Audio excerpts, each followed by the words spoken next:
ঘটনাটা 2013 সালের। তখনও আমাদের উপজেলায় বিদ্যুৎ আসেনি, পুরো গ্রাম ডুবে থাকতো গভীর অন্ধকারে। আমাদের এক আত্মীয় মারা গিয়েছিল, তার 4 দিনের মিলাদ ছিল সেদিন। চল পাশের বাড়িতে গিয়ে ঘুমাই। লোকজন বেশি থাকায় আমরা কয়েকজন কাজিন পাশের বাড়িতে যাচ্ছিলাম। এই, আমিও তোমাদের সাথে যাই। আমাদের এক কাজিন পেছন থেকে এসে আমাদের সাথে হাঁটতে লাগলো।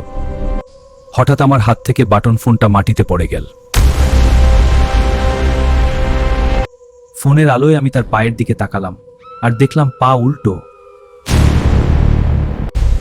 দ্রুত হন, কিছু বলো না। পেছনে তাকাবি না, কেউ তাকাবি না। অবশেষে আমরা সেই বাড়ির উঠোনে পৌঁছালাম। আমরা দেখলাম আমাদের সেই কাজিন তো অনেক আগেই এখানে এসেছে। তোমরা তো দেরি করলে কেন? ঠিক তখনই বাইরে এক দমকা বাতাস উঠল আর আমরা দেখলাম একটা সাদা ঘোড়া দৌড়ে চলে গেল।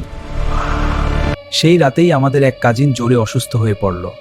তাকে ইমাম সাহেবের ঝাড়ফুঁক করাতে হয়েছিল।